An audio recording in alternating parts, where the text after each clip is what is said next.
Meus irmãos, boa noite. A graça e a paz do nosso Senhor e Salvador Jesus Cristo, amém? Bom estar com os irmãos aqui nessa noite.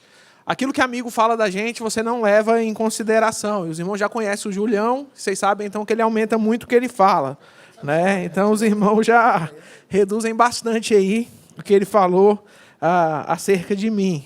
Mas uma coisa que ele falou, e eu carrego isso com muita alegria, que é ser casado com a Mariana e pai do João Pedro, do Felipe e do Lucas, né? E eu ainda tenho a possibilidade de ter o quarto filho ainda. Deus abençoando aí, a gente ainda vai ter, né? A Bíblia diz que os filhos são flechas na mão do arqueiro, né? E feliz é o homem que enche dele a sua aljava. Ninguém vai para uma guerra com uma flecha só, né? Então encham as suas aljavas com flechas.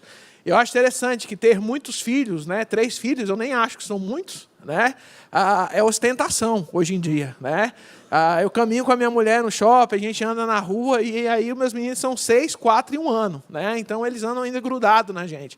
E a gente vai passando e o pessoal olhando e fala assim, oh, que lindo, né? E tem uns que assustam, né? Se admiram ainda daquela quantidade de filhos, né? Mas sempre todo mundo olhou para mim e para minha esposa quando a gente caminhava na rua. A gente sempre foi alvo de chamar a atenção das pessoas. Eu porque sou muito feia, minha mulher porque é muito bonita, né? E as pessoas ficam olhando, perguntando o que ela viu nele, né? Acha que eu tenho dinheiro para ter conquistado o coração daquela menina. Tem um primo meu que perguntou, um primo dela na verdade, o que eu tinha descoberto acerca dela e qual a ameaça que eu tinha feito para ela casar comigo.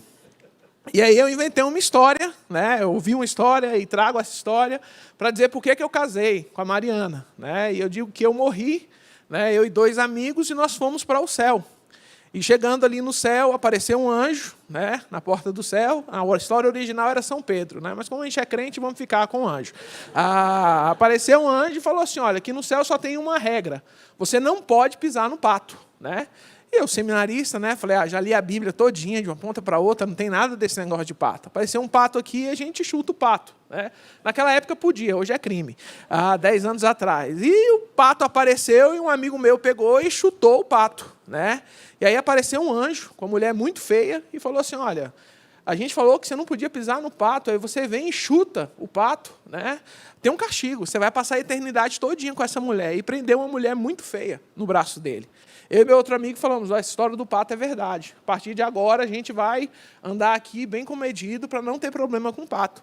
Um amigo meu pegou, tropeçou, caiu em cima de uns 15 patos. Um anjo apareceu e falou assim, meu amigo, 15 patos? Vai passar a eternidade todinha agora com essa mulher. E prendeu uma mulher muito feia no braço dele, né? Eu, muito esperto, comecei a andar aí gateando, né? Desviando até de cocô de pato para não ter problema nenhum. Daqui a pouco aparece um anjo, prende a Mariana no meu braço. Eu olhei aquela mulher linda, né? Olhei para o céu, estava no céu, né? Olhei para cima, né? E falei assim, Deus, o que eu fiz para merecer uma mulher tão bonita, né? A Mariana olhou para mim e falou, você eu não sei, mas eu pisei no diacho de um pato, né? Tem irmã aí que entendeu hoje por que ele está do seu lado, aí agora, né? Eu dei um pato para a Mariana, né? Lá no meu Instagram até coloquei a foto do pato esses dias, né? Ele todo estrupiadinho, né? Eu falo que ela chutou bem o pato. Mas eu tenho andado em alguns lugares aí, tem pessoas querendo chutar o pato, né? Já há muito tempo procurando um pato para chutar. Tem gente que fala assim, me presta aquele pato para eu poder chutar. Mas nessa noite, o Julião nos convidou e com muita alegria nós estamos aqui para compartilhar aquilo que Deus tem colocado em nossos corações.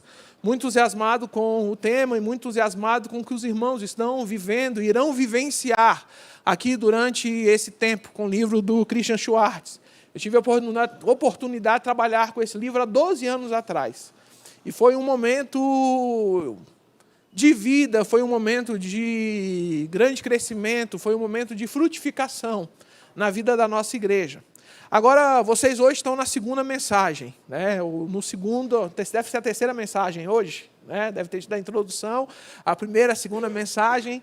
E o que vai marcar a vida de uma igreja que se dedica a querendo entender como servir melhor entender qual o papel dela e como ela pode se envolver e crescer de forma bíblica, de forma cristocêntrica, é a decisão que nós tomamos em fazer tudo aquilo que nós estamos ouvindo ser uma verdade. Eu acho que o grande problema da igreja brasileira, né, e eu sou de uma igreja batista, a gente se assemelha muito naquela questão de querer conhecer as Escrituras, estudar as Escrituras. Né? Eu acho que o que nos fere na nossa história é que nós somos pessoas que temos a cabeça muito grande de conhecimento, mas o nosso coração ele é muito vazio, ele é muito pouco piedoso.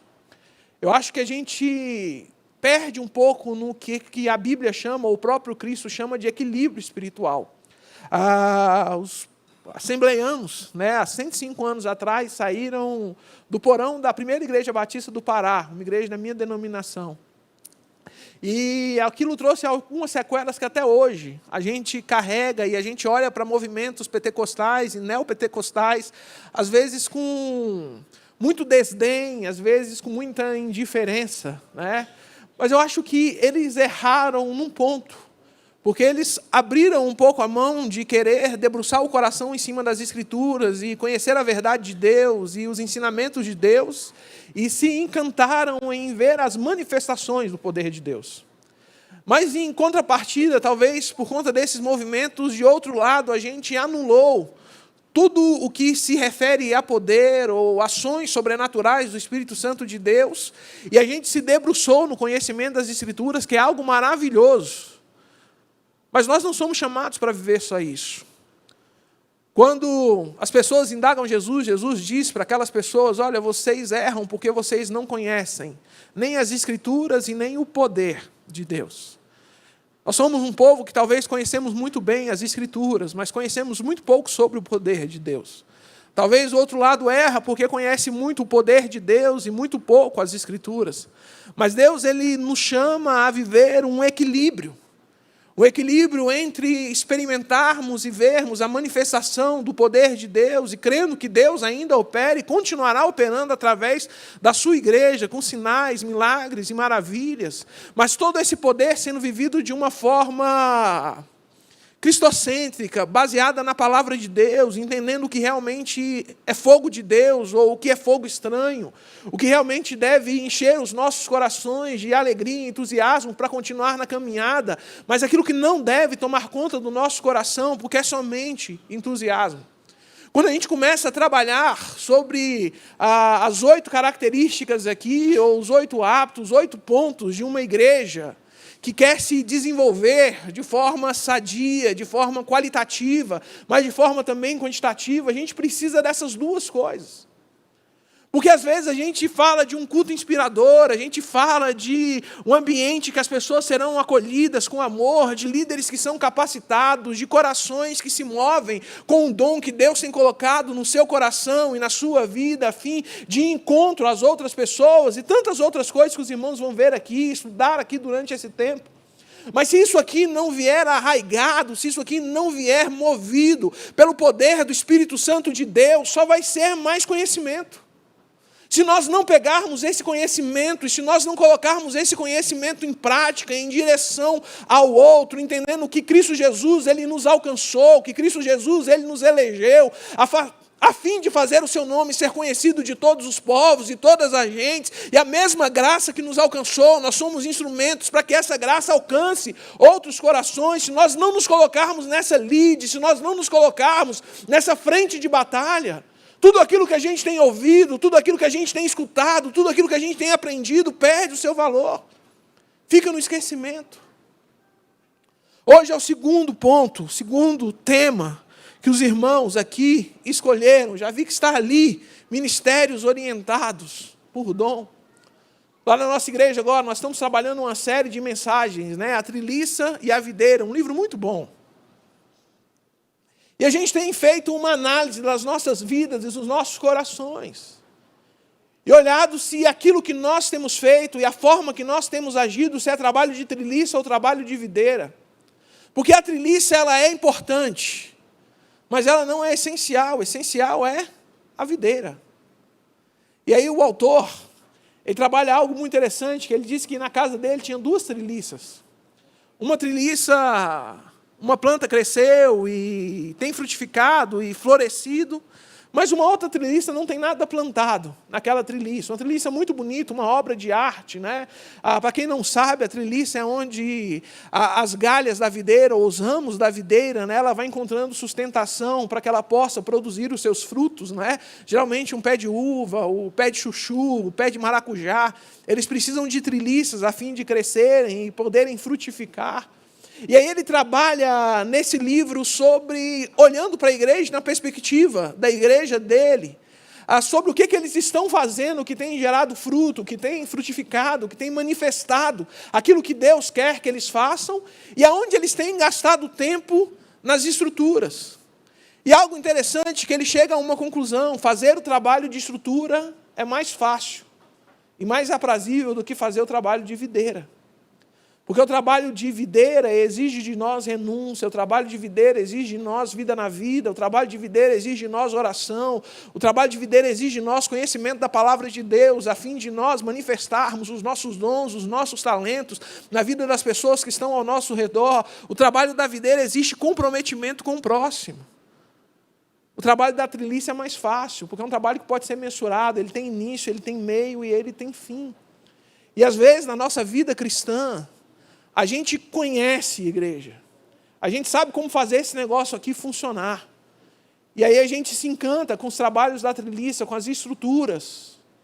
E a gente perde a alegria ou o prazer de ter a nossa vida frutificando e vendo a videira frutificar através das nossas vidas. E com mais tempo que a gente tem de igreja, de vida cristã, mais a nossa vida vai se confundindo na treliça em vez de sermos videira. Eu sou a 5ª geração de batistas da minha família. Eu digo que eu nasci batista, eu me converti depois, né? Eu comecei a trabalhar na minha igreja aos 15 dias de nascido, né? Eu nasci no dia 10 de dezembro, dia 25 de dezembro eu fui apresentado no culto de Natal, e naquele dia estava tendo uma peça, eu fui o Jesus na manjedoura, né? Então, com 15 dias eu já trabalhava na igreja, né? Eu tenho toda uma história na minha denominação, já fui presidente de convenção aqui, sou da diretoria da Ordem dos Pastores Batistas do Brasil. Eu amo a minha denominação, eu amo servir a igreja de Jesus, eu amo servir a causa do Senhor.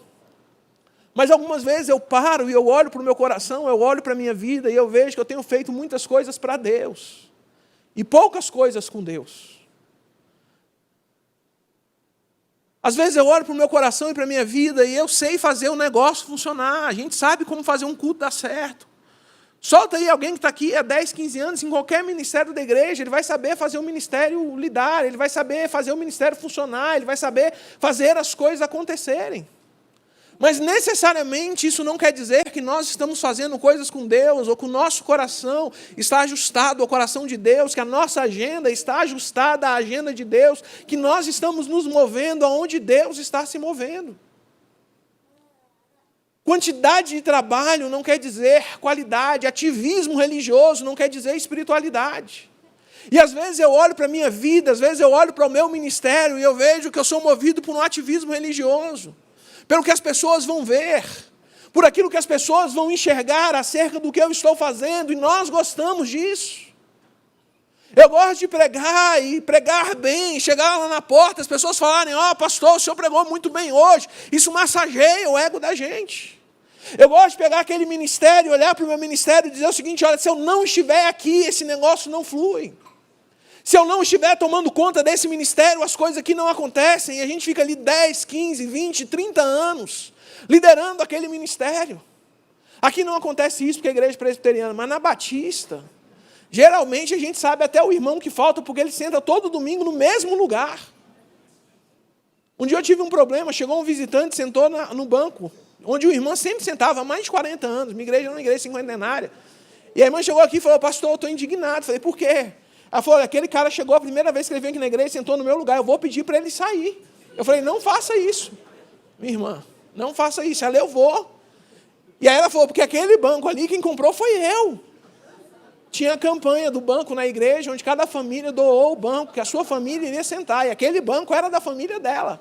Né? Todo mundo já tinha morrido, né? Só ficou ela. Então ela queria o banco todo. para ela. E aí a gente vai olhando essas coisas, e o tempo que a gente está aqui, a gente sabe fazer as coisas. Mas necessariamente nem tudo aquilo que a gente faz quer dizer que tem vida, porque o que promove vida é o Espírito Santo de Deus. O que dá vigor à obra, o que dá poder a essa obra, é essa igreja ser movida no poder do Espírito Santo de Deus, pregando o Evangelho com o poder de Deus, anunciando as maravilhas de Cristo através do poder de Deus. E eu gosto muito, eu quero pensar nessa noite com os irmãos em alguns textos aqui que devem apontar o nosso coração sobre como nós podemos exercitar esses dons ou ter os ministérios da igreja orientados pelos dons. E a primeira coisa que eu queria que você tivesse no seu coração, todo crente em Cristo Jesus, todo mundo que foi alcançado pela graça de Deus, tem um dom. Não existe uma pessoa que não tenha um dom. Todos têm um dom. Se você tem o Espírito Santo de Deus, você tem um dom. Então você não pode ser aquele crente 3S, né? Conhece crente 3S? Salvo, sentado, satisfeito, né? Tem gente que é assim. Ele entrou para a vida da igreja, ele falou, olha, eu fui alcançado pela graça de Deus, agora eu sou um salvo, está pronto, eu vou ficar sentado agora esperando Cristo me chamar. Mas nós não fomos chamados para isso. A Bíblia diz que eu e você, nós fomos criados para a glória de Deus, a fim de manifestarmos a glória dele, de fazer o nome dele ser conhecido de todas as gentes e todos os povos. E nesse tempo, Deus está trazendo para si, ajuntando para si um povo. Um povo que vai fazer o nome dele ser conhecido, um povo que vai fazer o nome dele ser glorificado através das suas ações, através da sua forma de viver, usando em toda a sua potencialidade os dons que Deus tem concedido à sua igreja. E Paulo vai dizer a 1 Coríntios, no capítulo 12, lá no versículo 1, e eu poderia trabalhar aqui os capítulos 12, 13 e 14, né? Que são capítulos que falam acerca dos dons espirituais, mas eu quero só pegar primeiramente o versículo 1 do capítulo 12, que diz, irmãos, quanto aos dons espirituais, não quero que vocês sejam ignorantes. E esse negócio aqui me chama a atenção, porque eu entendo que isso aqui serve para a igreja de hoje, isso serve para a minha vida e para a sua vida, que acerca dos dons que Deus tem nos dado, acerca dos dons que Ele tem concedido à sua igreja, ao seu povo, nós não devemos ser ignorantes, ou nós não devemos desprezar, ou nós não devemos ser desinformados sobre a natureza e o propósito dos dons que Deus tem dado a cada um de nós. Às vezes eu olho para uma pessoa e a pessoa se gaba dos dons que ela tem. Porque eu faço isso, eu faço aquilo, eu faço isso, eu faço aquilo. E parece que Deus está enchendo aquela pessoa de superpoderes, né, ou poderes sobrenaturais, a fim dela se enaltecer sobre as outras pessoas. Não é isso o propósito dos dons. Não é isso o propósito de Deus em munir a sua igreja de dons espirituais. Quando nós estamos lendo o Novo Testamento, o primeiro lugar onde nós encontramos falando sobre dons espirituais é em Romanos, no capítulo 1, nos versículos 11 e 12. E o apóstolo Paulo olha para a igreja em Roma, ele olha para aquela igreja recém-nascida, olha para aquela igreja que está exercendo os seus ministérios, e ele olha para aquele povo através das suas cartas. E ele escreve para aquela carta, olha, eu anseio vê-los, a fim de compartilhar com vocês algum dom espiritual para fortalecê-los, isto é, para que eu e vocês sejamos mutuamente encorajados na fé. Ele olha a perspectiva do dom espiritual que ele recebeu como algo que deve ser compartilhado, não como algo que deve ser retido. O grande problema, muitas vezes, dos dons espirituais na minha vida e na sua vida, é que nós recebemos algo de Deus e o nosso sentimento é de reter. E a beleza da vida da igreja, a beleza do cristianismo não está em reter, mas está em dar, está em renunciar, está em compartilhar, está em meu coração, está direcionado ou conectado ao coração do outro. A grande verdade é que se eu estou conectado em Deus, se eu estou recebendo a seiva dessa videira, como o pastor leu aqui no começo do culto, lá em João capítulo 15, essa videira ela vai produzir em mim ramos ou frutos. Ela vai dar a nós um crescimento, ela vai apontar ao outro, porque a ideia é olhar para o outro e entender que a minha vida deve de alguma forma manifestar a vida na vida do outro.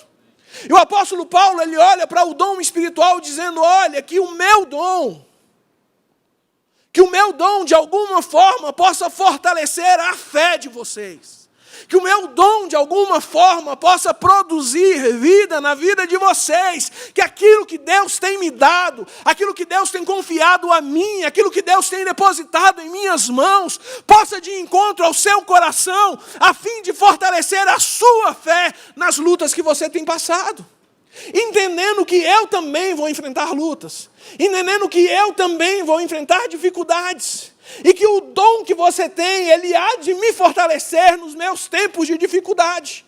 Aí o apóstolo Paulo diz, olha, eu anseio vê-los, para que o meu dom possa fortalecer a fé de vocês, e que nós sejamos fortalecidos mutuamente.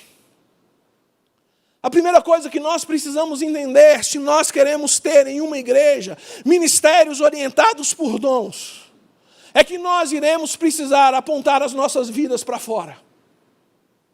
A nossa vida em direção do outro. A nossa vida na direção de pessoas que carecem, que anseiam, que desejam, que aguardam ardentemente a manifestação dos filhos de Deus, a minha manifestação, a sua manifestação, movidos pelo poder do Espírito Santo de Deus. Isso precisa estar claro nos nossos corações.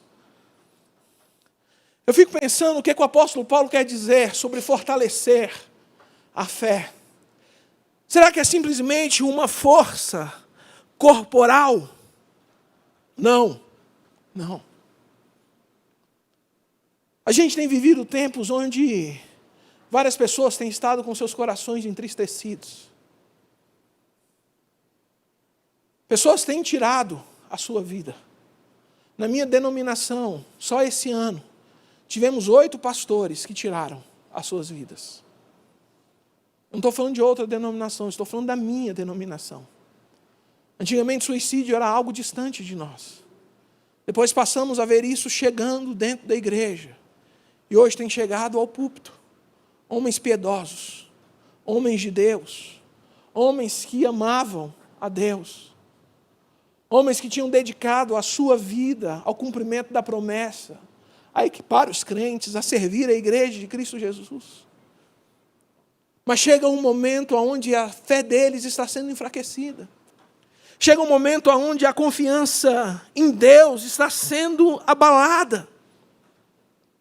E aí eu lembro quando Paulo escreve à igreja em Tessalônica, dizendo que está enviando Timóteo, nosso irmão, servo no Evangelho de Cristo Jesus, para fortalecê-los em sua fé e exortá-lo para que ninguém seja movido por essas aflições.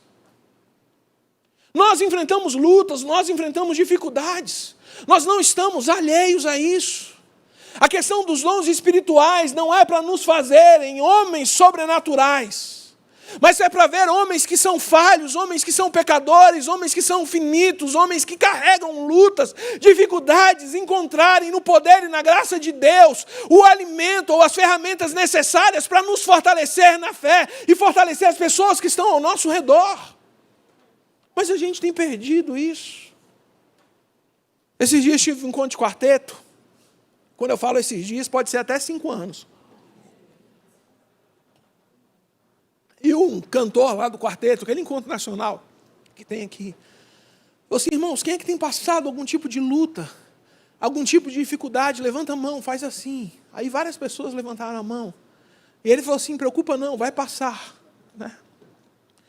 E ele falou assim, e quem não está passando por luta, não está passando por dificuldade, não tem enfrentado nada, a vida está boa, faz assim. Aí algumas pessoas levantaram a mão, e ele falou assim, preocupa não, vai passar. Porque vai. A gente tem dias bons, e a gente tem dias ruins. E o que vai determinar como nós enfrentamos esses dias é onde o nosso coração está alicerçado. E as pessoas precisam olhar para a igreja e ver na igreja um lugar de vida.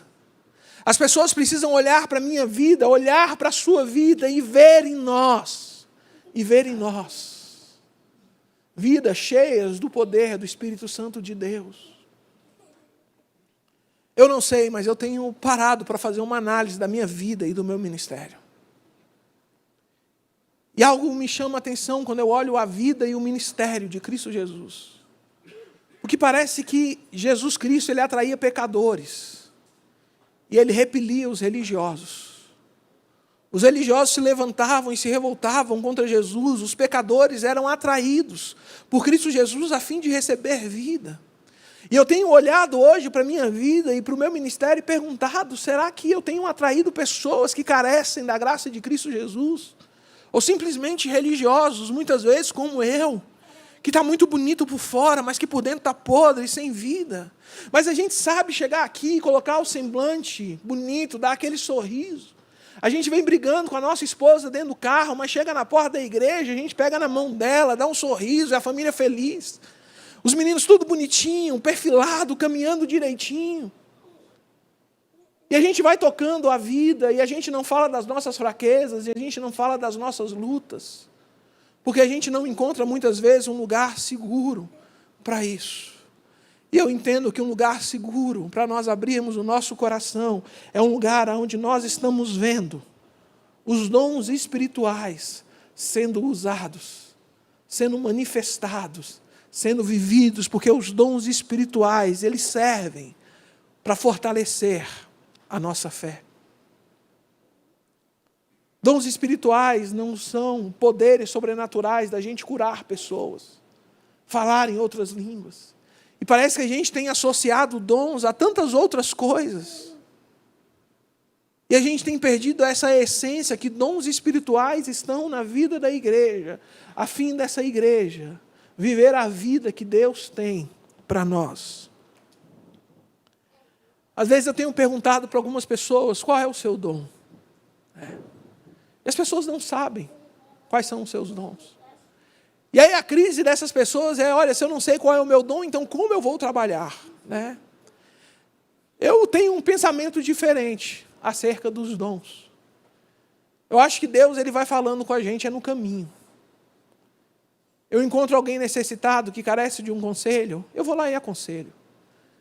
Se eu vejo que aquele conselho produziu vida, e de alguma forma eu fui usado por Deus a fim de exortar, direcionar aquela pessoa a trilhar o caminho certo, a procurar em Deus o caminho que ela deve trilhar, eu penso, poxa, talvez eu tenha um dom de exortação. E aí eu começo a investir nisso.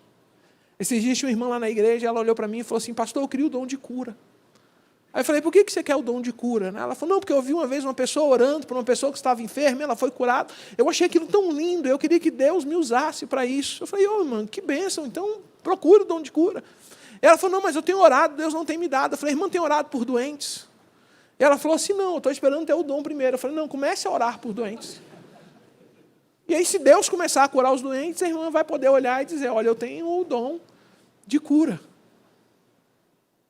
Eu queria ter o dom de misericórdia. Você tem exercido misericórdia para com aqueles que precisam? Quando a gente fez esse trabalho lá na igreja, tinha um irmão, um piauiense, bruto, aquele irmão, e ele era o líder do Ministério de Ação Social da igreja.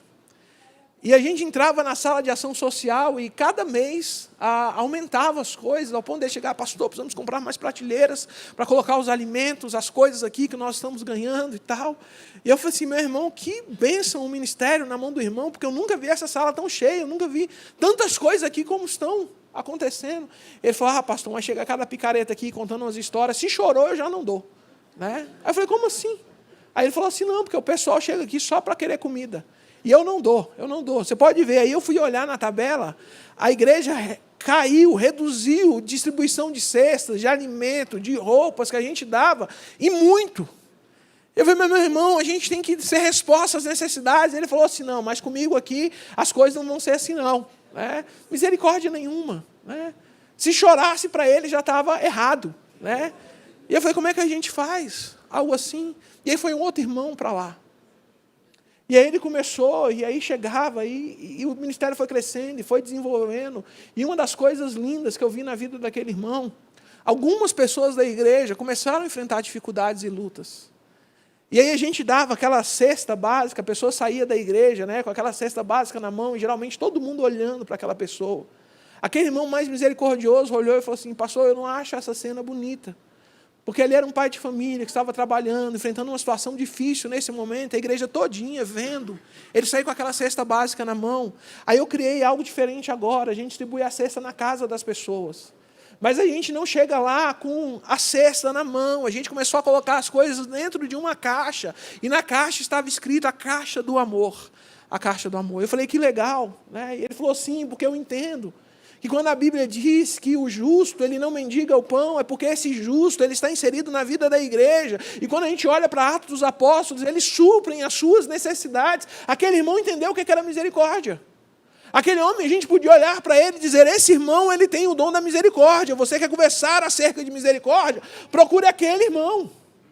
Agora, se você quiser conversar acerca de administração, de segurar recursos, de fazer um negócio, procura o outro irmão. Não vai na misericórdia. Né? E aqueles irmãos são felizes, a gente precisa desses irmãos na vida da igreja. A gente precisa do irmão que é extremamente misericordioso, mas a gente precisa também daquele irmão que vai olhar e vai falar assim, olha irmão, não exceda na sua misericórdia, porque isso não vai promover saúde na vida da igreja.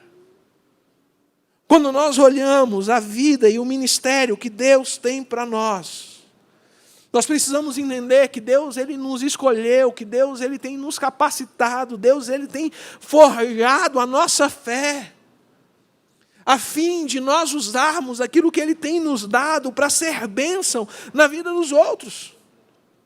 Eu acho interessante lá no versículo 11, do capítulo 1, né? Quando o apóstolo Paulo aqui, em palavras diferentes, ele fala, olha, eu quero fortalecer vocês com o meu dom espiritual, isso é, que vocês sejam mutuamente encorajados pela fé um do outro, tanto a sua quanto a minha, que eu seja fortalecido com a sua fé, e que você seja fortalecido com a minha fé. E aí o apóstolo Paulo, olhando a vida dele, e olhando a vida dessa igreja, a gente vai ver que é algo prazeroso. Na Life Shape, a gente é mantido por uma organização, um fast food tem nos Estados Unidos, chamada Chick-fil-A. E todas as vezes que alguém serve um sanduíche lá, é costume, começa de forma não mecânica, mas começa de forma intencional e depois passa a ser verdade. Alguém entrega, alguém fala obrigado, eles falam assim, olha, é um prazer te servir, é um prazer te servir. E eu acho interessante quando eles vêm para cá, a gente faz alguma coisa com eles, e a gente fala obrigado, e eles falam, não, é um prazer te servir. E no começo, aquilo para mim soava meio estranho. Como que alguém está fazendo alguma coisa para mim, eu tenho que agradecer, e ele está dizendo que isso é um prazer para ele, porque não é prazeroso para a gente, muitas vezes, servir outras pessoas. Mas quando a gente entende que nós temos o nosso coração movido pelo coração de Deus, quando nós temos o nosso coração cheio da presença e do poder desse Deus, isso passa a ser para nós um prazer. Porque eu vejo que aquilo que está acontecendo não é eu, mas transcende a minha vida e transcende o meu ministério, porque é aquilo que Deus está fazendo através de mim. Nós somos apenas um instrumento nas mãos de Deus. E parece que aqui é como se o apóstolo Paulo estivesse dizendo, olha, não fique muito empolgado, muito entusiasmado com o meu alto sacrifício, porque eu estou fazendo isso por prazer. Eu estou fazendo isso porque isso alegra o meu coração. Eu estou servindo a igreja de Cristo Jesus e servindo as pessoas que Deus ama, servindo a esse mundo, não por peso, não por obrigação, mas porque eu entendo que essa graça que me alcançou, ela me move, eu encontro o coração de outras pessoas e eu exercer os meus dons, é um prazer. São as pessoas certas, nos lugares certos, com os dons certos, com as motivações certas. Aí a gente vê o negócio fluir, a gente vê as coisas frutificarem. A segunda coisa que a gente vê Paulo fazer aqui,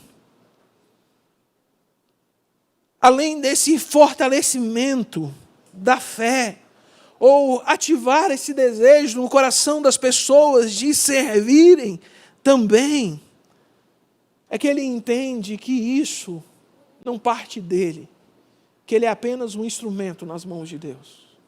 Sabe, a gente tem errado quando a gente começa a achar que a gente é bom demais, porque a gente não é. A gente não é. Acho que às vezes falta para a gente uma autoavaliação das nossas vidas, olhar para o nosso coração, entender se nós estamos servindo da forma que Deus quer que nós sirvamos. A minha esposa, ela gosta muito de música. E alguns anos atrás veio um grupo aqui, irlandês, umas meninas, chamado Celtic Woman. As meninas cantam muito bem, elas tocam muito bem, um negócio muito lindo. E eles vieram a São Paulo e num gracejo que eu queria fazer com a minha esposa, comprei os ingressos sem falar com ela, e levei, marquei e a gente foi lá. Eu achei interessante porque aquelas meninas começaram a tocar, e chega um momento onde eles tocam Amazing Grace. E quando eles finalizam o Amazing Grace, todo mundo em pé e começa a bater palma. Eu acho interessante que aquelas meninas vêm até a frente do palco, e uma com aquele violino, e elas tocando muito bem, elas fazem aquela posição de agradecimento que geralmente o artista faz, mas passou alguém na frente do palco e pegou o violino da mão dela e saiu para trás do palco. E as pessoas continuaram aplaudindo aquelas meninas, e eu ali sentado, eu falei assim, gente, o violino não está mais lá. E o que nós ouvimos aqui foi o som do violino, e nós estamos aplaudindo as meninas que estavam tocando o violino. Quando eu olho para a minha vida de serviço, quando eu olho para a vida cristã, quando eu olho para os dons que Deus tem me dado, e parece que o apóstolo Paulo tinha isso em mente, ele não queria aplauso pelos dons que Deus havia o dado. Ele sabia que ele era apenas um instrumento nas mãos de Deus, e ele toca, e ele serve, ele faz algo brilhante, ele faz algo lindo, ele faz algo que as pessoas ficam encantadas. Mas quando o povo se levanta e começa a bater as palmas, ele entende que ele é só o violino. Ele sai de cena, e Deus ele é glorificado. Deus ele é glorificado. Eu olho para a minha vida e eu vejo que eu quero receber as palmas que são de Deus, no exercício dos meus dons, no exercício dos meus talentos, no exercício dos ministérios que Deus tem colocado em minha mão. Trabalhei na igreja Memorial Batista. E na Memorial tinha uma escola de música, e eu vi uma vez um menino tocando, um menino de 6 anos de idade, tocando muito feio, um violão, um piano. E aí um dos professores falou, eu trabalhava na parte administrativa naquela época, falou assim, Heber, nós precisamos afinar esse piano. E eu falei assim, mas por que afinar esse piano? São os meninos pequenos que tocam aqui, eles cacetam esse piano, eles não tocam bonito. Para esses meninos esse piano está bom demais, era muito caro afinar um piano. E ele falou assim, olha, eles precisam tocar em instrumentos bem afinados. Porque se ele não tocar num instrumento bem afinado, o ouvido dele vai sofrer. E ele nunca mais vai conseguir afinar o ouvido dele. Então ele precisa dedilhar os dedos num instrumento bem afinado. Grandes músicos aprenderam a tocar em instrumentos bem afinados.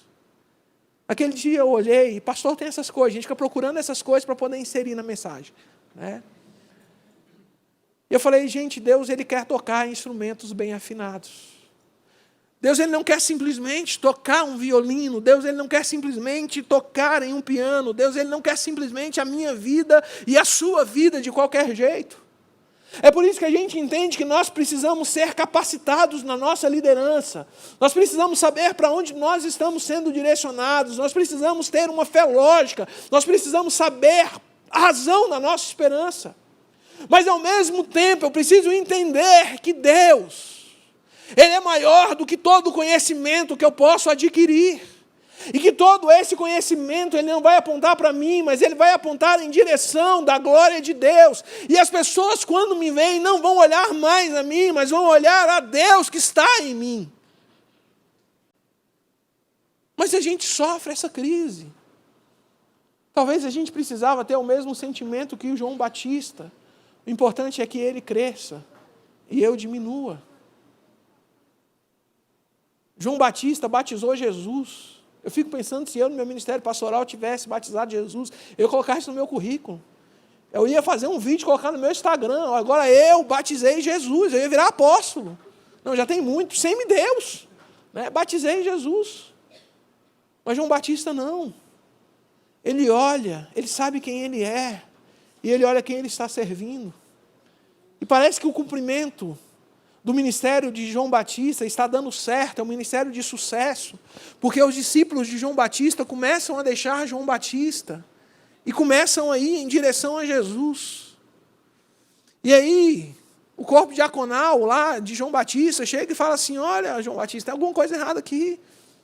A gente precisa aqui reunir agora aqui e ver quais são as estratégias de crescimento nossa, porque aquele Jesus, seu primo, aquele que você batizou, ele está levando os nossos. Eles estão tudo agora indo lá para a igreja de Jesus, estão deixando a nossa igreja aqui. Aí João Batista olha para eles e fala assim: olha, mas é isso mesmo que é para acontecer. Eu só sou amigo do noivo. E não tem nada que satisfaz mais o coração do amigo do noivo, de ver a noiva do noivo indo em direção aos seus braços. Os dons que Deus tem nos dado não é para nos fazer crentes maiores. Não é para nos fazer crentes mais poderosos. Não é para nos fazer crentes sobrenaturais. Mas é para fazer o sobrenatural de Deus acontecer através das nossas vidas. É ver o poder de Deus se estender através de nós. Qualquer presente, qualquer dom, qualquer talento, qualquer virtude nos dada pelo Espírito Santo de Deus, serve para fortalecer a nossa fé e para fazer o nome de Deus ser glorificado. Se nós perdermos isso de mente, se nós deixarmos essa verdade ser roubada do nosso coração, nós iremos fracassar na nossa caminhada. Eu quero finalizar por aqui, porque o apóstolo Paulo diz que Deus, ele dá os dons. O Espírito Santo, ele dá os dons à igreja. E na minha vida eu tenho visto que alguns irmãos têm mais dons do que outros. E eu nem vou trabalhar aqui no ponto de que eu vejo que esses irmãos que parecem ter mais dons, porque eles trazem no seu coração e na sua vida um desejo de servir maior do que os outros. Mas o que eu acho que a gente tem errado na nossa caminhada é a comparação. É que a gente olha para o dom do outro e a gente acha que o outro é mais especial do que eu, porque o dom dele é diferente do meu. Eu acho interessante que a beleza da igreja, ela está na diversidade dos dons. Eu fui pastorear uma igreja, geralmente igreja batista, a mulher do pastor, ela é ministra de música, ela é educadora religiosa, não sei como é que é na presbiteriana, mas geralmente lá é assim. E aí a minha esposa não é nem ministra de música e nem educadora religiosa. Né? E aí o movimento das mulheres batistas chama MCA. Antigamente era a União Feminina Missionária Batista, depois mudou para MCA, Mulheres Cristãs em Ação, e agora é MCM, Mulher Cristã em Movimentos, alguma coisa assim. Mulheres Cristãs em Missão. E as irmãs me chamaram no gabinete um dia. E falaram assim: pastor, o senhor precisa conversar com a sua esposa, porque a sua esposa precisa liderar as mulheres da igreja. Aí eu falei: por que ela tem que liderar as mulheres da igreja? E ela falou: não, porque toda mulher de pastor tem que liderar o ministério da igreja de mulheres. Eu falei: não. Quem vai dar o dom à minha esposa e quem dá o dom à minha esposa não são as irmãs. Quem dá o dom à minha esposa é o Espírito Santo de Deus. E a minha esposa vai fazer aquilo que o Espírito Santo quer que ela faça, não aquilo que as irmãs desejam que ela faça. E a conversa encerra por aqui. Eu não quero que as irmãs constranjam a minha esposa em momento algum, querendo dar a ela dons que não são dela ou não pertencem a ela. E a Mariana trabalhou belamente, desenvolveu um trabalho com mulheres mais jovens. Algo lindo, algo extremamente frutífero, algo extremamente abençoador. Mas eu vejo que a gente quer determinar qual é o dom do outro. Ou a gente quer espelhar no dom do outro a evidência que nós teremos na vida da igreja, se possuirmos aquele dom. E o que destrói a igreja são as celeumas que a gente tem que carregar. E aí eu vejo que a igreja realmente ela é de Deus.